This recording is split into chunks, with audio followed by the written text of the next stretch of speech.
Je vous retrouve pour le plateau de Regard Croisé. Merci de rester fidèle au programme du soir sur New World. Bienvenue dans ce 4e et avant-dernier numéro de cette semaine et de cette année. Merci de nous rejoindre si vous nous rejoignez donc dans ce programme du soir. Aujourd'hui, nous allons encore aborder 4 sujets comme d'habitude. Nous parlerons d'abord de la République démocratique du Congo et des élections surtout, affrontement entre la police et des manifestants de l'opposition. Deuxième sujet, ce sera le Bénin. Le port de Cotonou lève l'interdiction d'exporter vers le Niger. Notre troisième sujet concerne le Sénégal et la présidentielle. 79 prétendants ont déposé leur candidature. Puis nous terminerons bien évidemment par le Togo. Diplomatie, le ministre des Affaires étrangères fait son bilan. Et pour en parler ce soir, l'équipe du jeudi est au grand complet. Robert Kossigan Akwete, vous êtes analyste politique et président de l'Alliance Jeunesse Développement AJD. Bonsoir Robert et bienvenue. Bonsoir docteur, bonsoir le plateau. Je voudrais saluer tous nos amis, surtout ceux qui nous critiquent dans le Sahel. Nous les soutenons, Dieu est avec vous. Toute situation difficile trouvera solution. L'année prochaine, je crois qu'il y aura la paix, il y aura la sécurité dans tous les pays du Sahel, pour que voilà, nous aussi qui sommes à la côte, nous puissions alors être épargnés par ce mal créé par Sarkozy de toutes pièces et que voilà, la CPI refuse de juger. Je voudrais aussi saluer toutes les bonnes dames du marché d'acier qui, la fois dernière, ont perdu alors tous leurs attelages, leurs marchandises, leurs sous suite à l'incendie qui s'est passé. Je voudrais aussi saluer la promptitude du gouvernement et de son patron, son Excellence Faure Esozimna Gnassingbé, qui alors n'a ménagé aucun effort pour alors se mettre à bras le corps ce problème, qui a reçu alors une délégation de ces dames qui est venue à leur chevet alors avec les vivres et les sous. Je voudrais aussi saluer toutes les femmes, les jeunes, alors en cette période de fête, faites doucement et que voilà l'année qui vient alors soit prospère à tout le monde. Merci beaucoup à vous Robert Kossigan Akwete. À côté de vous, Emmanuel Vivien Tommy, vous êtes journaliste, directeur général de Plume Libre. Vous êtes également un conseiller en communication politique. Bonsoir Vivien et bienvenue. Bonsoir Guillaume, bonsoir aux téléspectatrices et téléspectateurs de New TV de par le monde. J'aimerais saluer particulièrement tous ceux qui font des commentaires en bas de nos émissions, surtout ceux qui ont l'habitude de nous insulter. Bon, malheureusement, je ne lis pas beaucoup les commentaires, mais merci aussi à ceux qui comprennent qu'on n'est pas là juste pour caresser tout le monde dans le sens des poils ou pour prendre des positions pour dire on est obligé de défendre ceux qui ont fait les coups d'État. Moi, je suis contre les coups d'État et je serai toujours contre les coups d'État jusqu'à la fin de ma vie. Et je suis un partisan de la vraie démocratie. Et donc, pour cela, on n'est pas obligé de voir dans la même direction. C'est pourquoi l'émission s'appelle Regard croisé, justement. Sinon, ce sera Regard Regard parallèle, je ne sais pas trop, mais bon. Notre troisième invité aujourd'hui, vous le savez déjà, c'est le pasteur Edo Komi. Vous êtes le président du mouvement Martin Luther King. Comment on vous surnomme sur ce plateau, ambassadeur des pays sahéliens. Vous êtes également le premier adjoint au maire de la commune Golfe 2. Bonsoir, pasteur Edo. Oui, bonsoir, docteur. Bonsoir à tous et à toutes. Bonsoir à nos amis des pays sahéliens. Alors, je voudrais commencer par là pour dire que la dynamique qui est amorcée dans ces pays-là, c'est vrai qu'elle n'est pas parfaite. Il y a beaucoup de choses à corriger. Mais au moins, il faut reconnaître à un moment donné, soit on s'aligne, soit on décide de prendre une décision qui nous épargne des aides, des partenaires pendant 60 ans. Donc, moi, je dis que ce qui se passe au Sahel est une bonne chose. Ça nous apprend à dépendre de nous, rien que de nous-mêmes.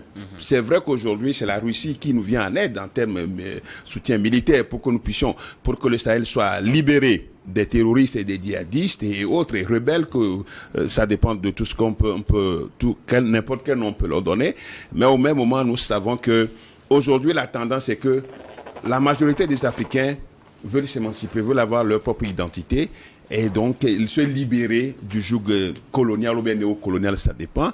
Et au même moment, pour finir, pour dire que l'on tente aujourd'hui à la vie d'Assimi Goïta, Ibrahim Traoré ou de Tiani, d'autres, Assimi Goïta, vont naître très rapidement, d'autres Tiani vont naître, d'autres Ibrahim Traoré vont aussi naître. Donc ce n'est même plus la peine de vouloir ça, parce que la tendance aujourd'hui, c'est que nous soyons nous-mêmes. Et moi, c'est pourquoi je salue toujours, je soutiens cette dynamique-là, pour laisser quand même... Et que vivement on retourne aux élections. On ne va pas faire le débat. Rapidement, Pasteur, pour qu'on à ma progéniture, quelque chose de plus sain, hein, de plus propre que le continent africain. Merci beaucoup à vous. Nous attaquons notre premier sujet.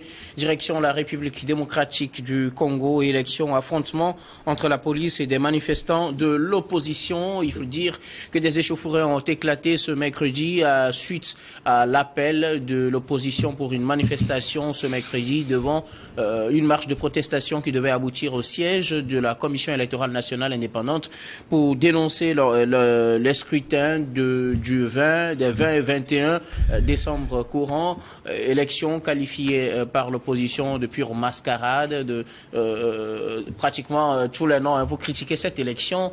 L'opposition voulait manifester à l'appel de 5 candidats, dont Martin Fayoulou. Les partisans de son parti se sont rassemblés devant le siège du parti avant que la situation ne change. En affrontement entre manifestants et forces de l'ordre, on parle de quelques 11 blessés qui ont été amenés à l'hôpital. Nous en parlons avec nos invités. Je voudrais bien commencer par vous, Robert Kossigan. Écoutez, le scénario est connu, contestation, élection, contestation, où on critique le processus électoral. On va quand même aux élections. Après les élections, on critique l'organisation, on critique les résultats. Là, on n'a même pas encore les résultats, mais ça a déjà commencé. Le scénario est bien connu en RDC. Nous l'avons beaucoup dénoncé, nous avons beaucoup élaboré sur ce sujet. Félix Tshisekedi, ça me fait même honte qu'en Afrique, en 2023, on assiste encore à une organisation d'élections qui débouche sur toute une tragédie, comédie, j'allais dire.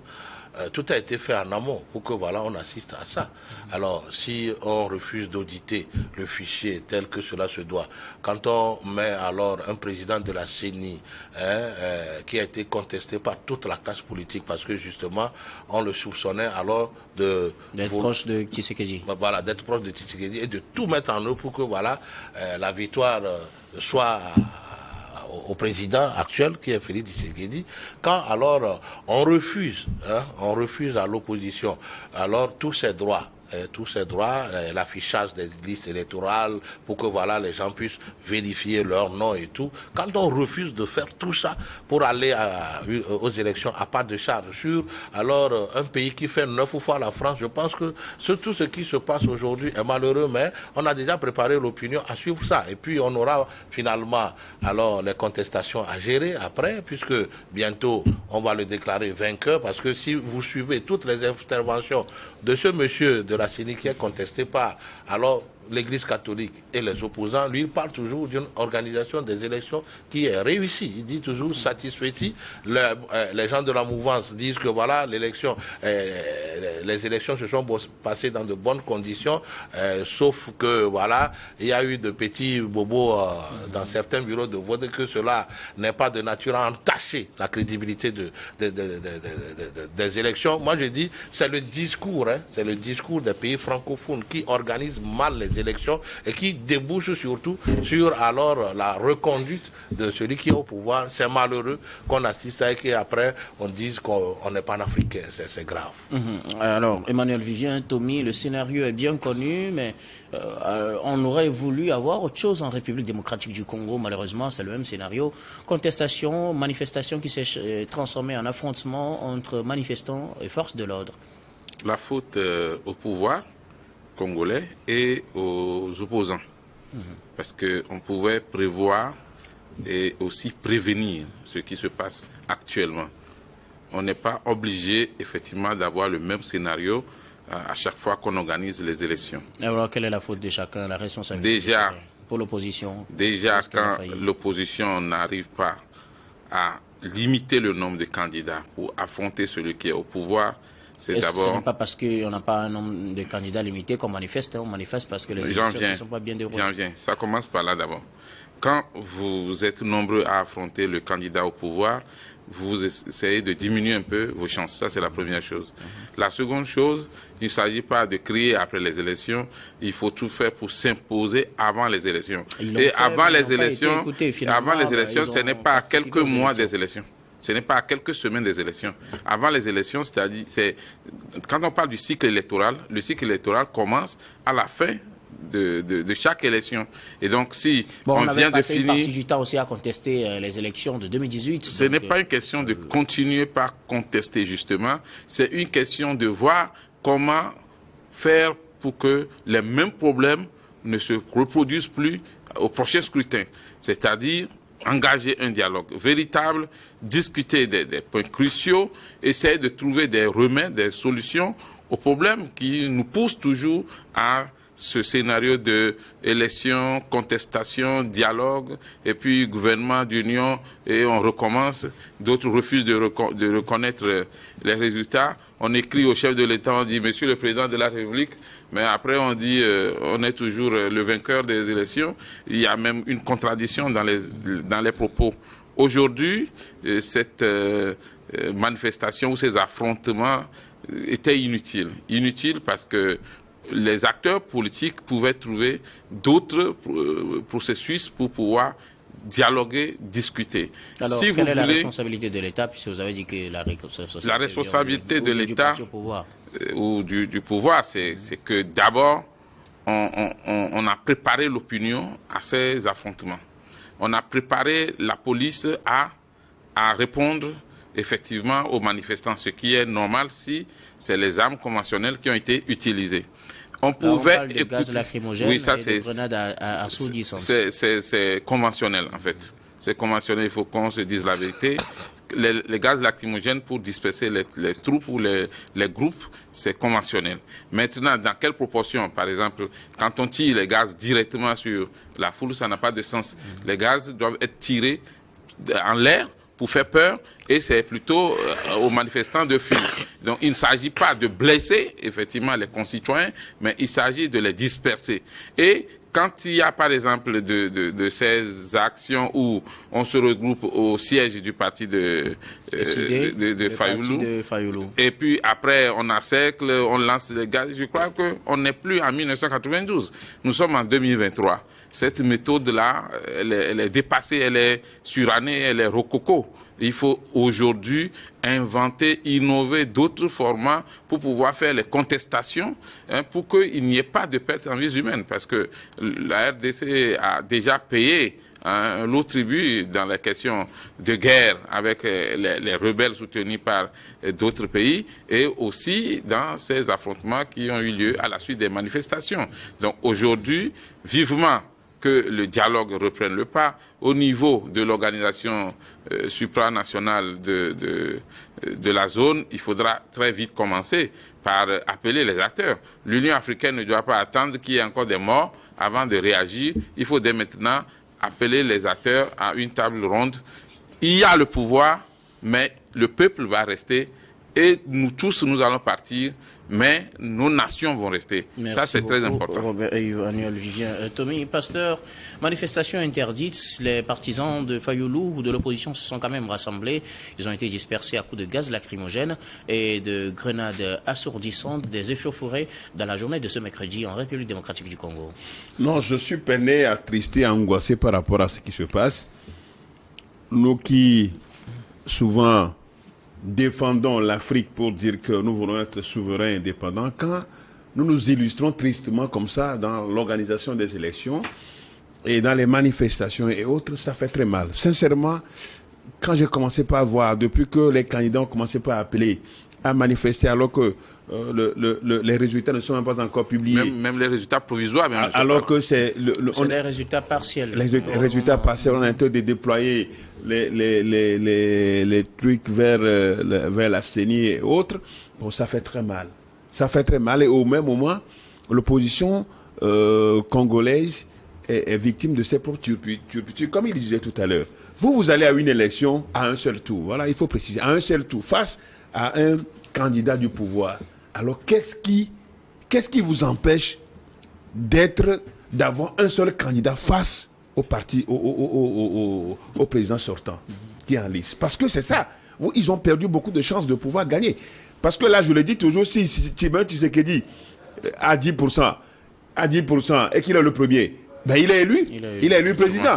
Alors que eux tous, s'ils s'unissaient, au moins 5 d'entre eux s'unissaient pour un seul candidat, Fayoulou, bien Moïse Katoubi, ben là, il aura la chance de pouvoir gagner, de pouvoir battre le... Donc voilà, tout ça aussi, ça, l'enjeu, ça, c'est très important, cet aspect. Comme Tommy le disait tout à l'heure, c'est très important. Ils se sont multipliés. Et aujourd'hui, les voix se sont dispersées. Ils sont là, ils ne savent pas quoi faire, même si on est conscient que l'organisation de cette élection a été mal faite. Au moins, quand même, ils auraient pu quand même anticiper en amont, prendre quand même des décisions quand même courageuses pour qu'on ne leur voit pas que chacun veut être président et qui vraiment il ne porte pas l'intérêt de la population congolaise. Donc aujourd'hui, l'organisation a été mal organisée et surtout c'est aussi le principe des pays francophones où en dehors de peut-être de Bénin, en dehors du Bénin, quelques pays francophones, 2, 3, quand on organise, le parti au pouvoir gagne toujours. Ça c'est dans les pays francophones. C'est rare. Quand on organise, on gagne toujours. Dans le pays anglophone, il y a autre chose, il y a des surprises où l'opposition gagne. Dans les pays anglophones, mais dans les pays francophones, mais c'est toujours comme ça. On organise, on ne perd pas, on gagne. On met tout en œuvre, on fraude, et puis on gagne toujours. Et donc, comment on va continuer? Mais comment on va continuer dans cette issue?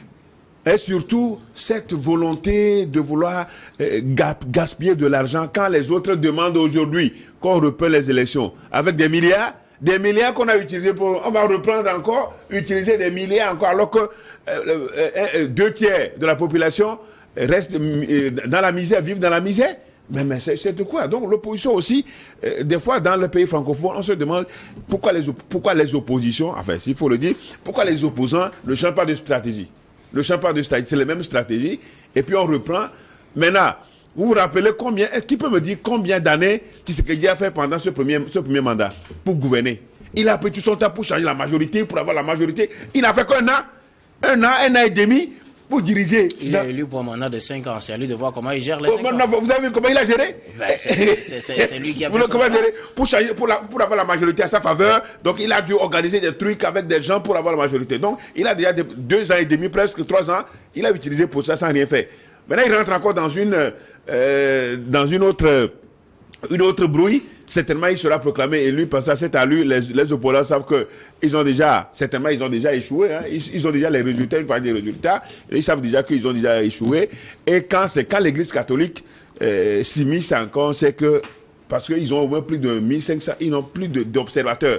Donc les observateurs ont déjà produit le rapport qui prouve que c'est un véritable désordre selon l'archevêque de Kinshasa. C'était un véritable désordre. Ça fait mal que les élections continuent de s'organiser comme ça. L'AFD Congo va partir encore sur des brouilles, sur des émeutes, sur des affrontements. Pourquoi pas des affrontements qui du tout vont encore faire voler la société congolaise en éclat. C'est dommage. Merci beaucoup à vous. Nous allons marquer la première pause, puis on revient juste après pour la suite de cette émission.